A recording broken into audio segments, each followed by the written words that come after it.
Hello everyone, it's Movie Mike here, and today I'm going to tell you about the movie Beetlejuice. The young couple, Adam and Barbara Maitland, are exchanging gifts in anticipation of their upcoming vacation. They are excited about spending 2 weeks at home, without any visitors. The Maitlands have a deep attachment to their house, even though it's a bit too big for just the two of them, and they refuse to sell it. Adam lovingly creates a model of their town, but he realizes that it lacks a few details. So, the couple decides to go shopping to complete it. However, on their way back, they get into an accident, and their car plunges into the river from the bridge. Completely drenched, the heroes arrive home, and that's when strange occurrences begin to unfold. Barbara's hand suddenly catches fire from the fireplace, yet she feels no sensation. The heroes don't remember how they managed to reach their house from the bridge. Furthermore, a nightmare awaits them, as Adam steps over the threshold and finds himself wandering in a desert for about 2 hours. What's more, the heroes have no reflection in the mirror. Adding to this, a new book appears on the nightstand, a guide for the recently deceased. Everything indicates that the couple did not survive the accident. The fact that the Maitlands have become ghosts has at least one advantage. Now nobody can bother them, since nobody can see them. However, they are uncertain about what to do next. The guide resembles a technical manual, making it extremely difficult to understand anything. To make matters worse, new tenants move into their house. The fashionable Dietz family from New York City. Delia, an unrecognized sculptor, her husband Charles, and their daughter Lydia, an aspiring photographer obsessed with all things dark and supernatural. While Charles and Lydia appreciate the house as it is, Delia, accompanied by the decorator Otto, intends to transform everything, from the color of the wallpaper to the layout of the walls. Adam and Barbara have no intention of idly watching someone destroy their cherished home. After all, they are ghosts, so why not use their abilities to scare their new acquaintances? When the time comes to inspect the attic, Adam swiftly defends it by slamming the door right in front of Delia's face. Interestingly, as he rushes past the new homeowner, she appears to have sensed something.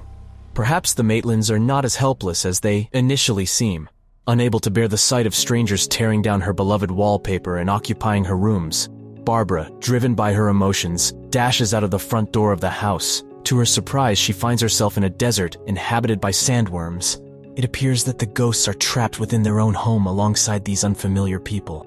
As their house is being literally dismantled, the couple desperately searches for any advice they can find in the handbook for the recently deceased.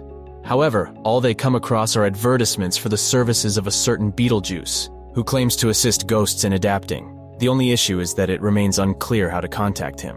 While the parents bear the brunt of the renovations, Lydia captures images of the new house. Did she merely imagine it, or did she genuinely spot someone in the attic window? Just in the nick of time, Jane, a relative of Barbara and Adam, arrives with a skeleton key. This allows Lydia to finally uncover what lies hidden behind the locked door of the attic. Upon hearing the key turning in the lock, the couple starts to panic ever so slightly. They hold onto the door, preventing Lydia from entering the attic, while the television unexpectedly turns on. Once again, it displays a commercial for Beetlejuice. Well, it seems that the couple indeed needs help. Adam suggests trying one method from the handbook drawing a door.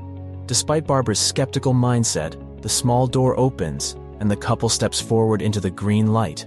Meanwhile, Lydia approaches her father to inform him that there is undoubtedly something in the attic. However, he refuses to listen, as he came to this house to relax. Ghosts do not bother him. In the meantime, Barbara and Adam find themselves in a peculiar waiting room filled with equally peculiar characters. It appears that they are all deceased. In order to receive help, they need to fill out a form and wait for their turn. Finally, the couple receives a summons to meet with the inspector. They pass through a room filled with skeletons, engage in a friendly chat with a flattened staff member, and catch glimpses of lost souls along the way. Eventually, they enter their own home, but it has been altered according to the design choices of the new owners. There they were met by Juno, their social worker, who has been waiting for them for the past 3 months. It is Juno's responsibility to determine if the deceased require assistance. In the case of Adam and Barbara, they are deemed capable of handling the eviction of the living on their own. Juno warns them against summoning Beetlejuice under any circumstances. By the way, Beetlejuice frequently loiters around their cemetery, and it appears he has managed to infiltrate Adam's miniature town. Adam and Barbara don bedsheets, assuming the appearance of classic ghosts. However, Charles dismisses it as Lydia playing tricks, and Delia completely ignores the presence of the ghosts. She had taken a Valium before going to bed, so as nothing can wake her up.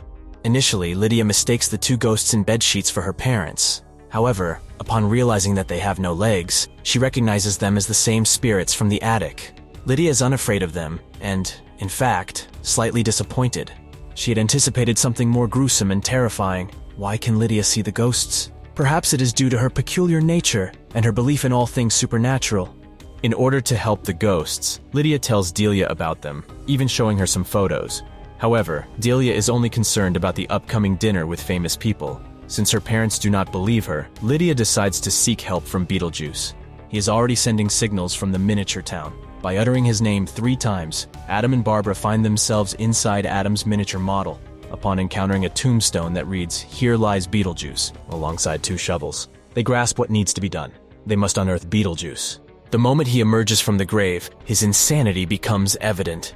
The bio-exorcist shamelessly flirts with Barbara, but the couple finds the idea of living with such a character in their house unappealing, so they leave.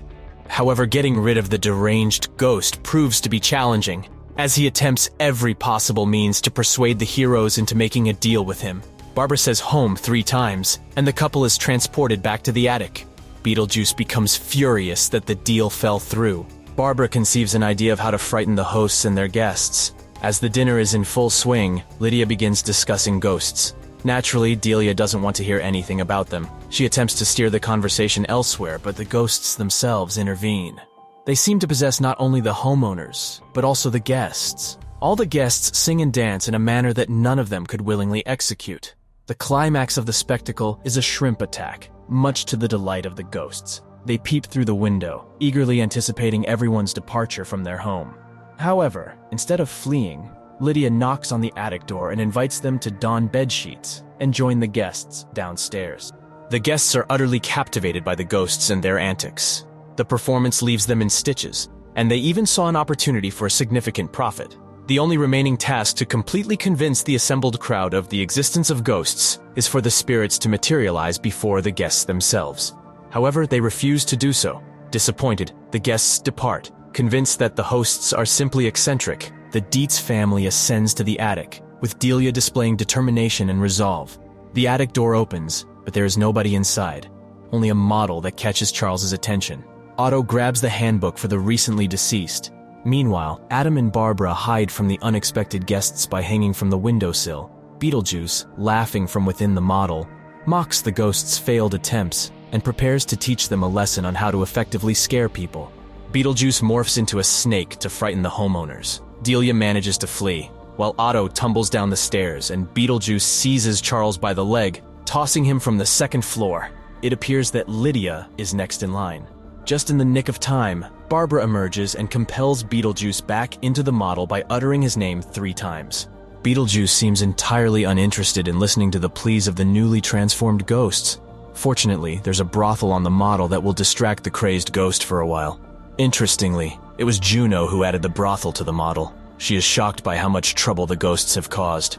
From summoning Beetlejuice to neglecting the handbook for the deceased, urgent action is required to fix these issues. Adam and Barbara assume terrifying ghostly forms, complete with eyes on their fingers and horrifying faces. They are prepared to eradicate all evidence of the afterlife's existence from the people and drive them out of their home. However, the thought of Lydia stops them. They have grown fond of the girl and they could live together in the house harmoniously. Lydia arrives in the attic to bid farewell to Adam and Barbara. To her surprise, only Beetlejuice is present in the attic on the model. He convinces Lydia to utter his name 3 times, promising to help her in transitioning to the afterlife. Since the ghost cannot say his own name, they play charades with Lydia. The girl successfully guesses the name and even says it twice. However, she eventually realizes that it was Beetlejuice who frightened them with the snake. Just in the nick of time, Adam and Barbara appear in the attic, thwarting Beetlejuice's deal once again. While the ghostly couple is willing to peacefully coexist with the new family, the Dietz family has different intentions. Delia contacts her agent, Charles prepares a vibrant presentation, and they even relocate Adam's model to the living room. They conceive a brilliant idea to transform the town into an amusement park. All they need is to unveil the ghosts to the guests in all their glory, and success will be guaranteed. Charles had hoped that his daughter would help him in this endeavor. However, she aligns herself with the ghosts since they promised not to harm her family. With Lydia unwilling to cooperate, Otto takes matters into his own hands and conducts a seance. Miraculously, it seems to be working. First, Barbara fades and vanishes from the attic, only to reappear on the dining table in her wedding dress, resembling a walking corpse. Soon after, Adam materializes beside her. It appears that the ghosts are transforming into corpses and will soon vanish. Otto didn't expect this twist of events, and is at a loss as to how to halt the process. To save her friends, Lydia turns to Beetlejuice. He agrees to help, but in return he asks for Lydia's hand in marriage, allowing him to be naturalized in the world of the dead. Lydia reluctantly agrees, unable to bear the thought of Adam and Barbara fading away. Uttering Beetlejuice's name 3 times, the show begins. The cunning ghost's first victims are the invited guests. Otto is already frightened merely by Beetlejuice's blue suit, while the homeowners are terror-stricken by what they witness. However, they still have to attend Beetlejuice and Lydia's wedding as witnesses. The ceremony begins, with Lydia opposing her marriage to Beetlejuice. However, he denies her a chance to speak. Similarly, Adam is left speechless as he witnesses the events unfolding. Attempting to stop the ceremony without any word, Adam finds himself in the model with a snap of Beetlejuice's fingers. Barbara manages to utter Beetlejuice's name twice before he seals her mouth shut to ensure she doesn't interfere with his plans. Consequently, Beetlejuice sends her to the world of the sandworms. Reacting swiftly, Adam jumps into a toy car on the model and speeds to Lydia's aid. Fortunately, the toy car crashes into Beetlejuice's leg just in time. From above, Barbara unleashes the sandworm, which attacks Beetlejuice. The audience is left unaware of the outcome of the monster's assault on Beetlejuice as it occurs off-screen. After some time, Lydia and her family continue residing in the Maitland's house. Adam assists Lydia with her math studies, and they all relish dancing together as a reward for her good grades. Finally, Lydia finds happiness in her life. As for Beetlejuice, he spends his time waiting in the afterlife's queue. And with that, we conclude our story. Thank you for listening to us until the end. Your likes and comments greatly support our channel's growth. Thank you, friends, and we'll catch you in the next video.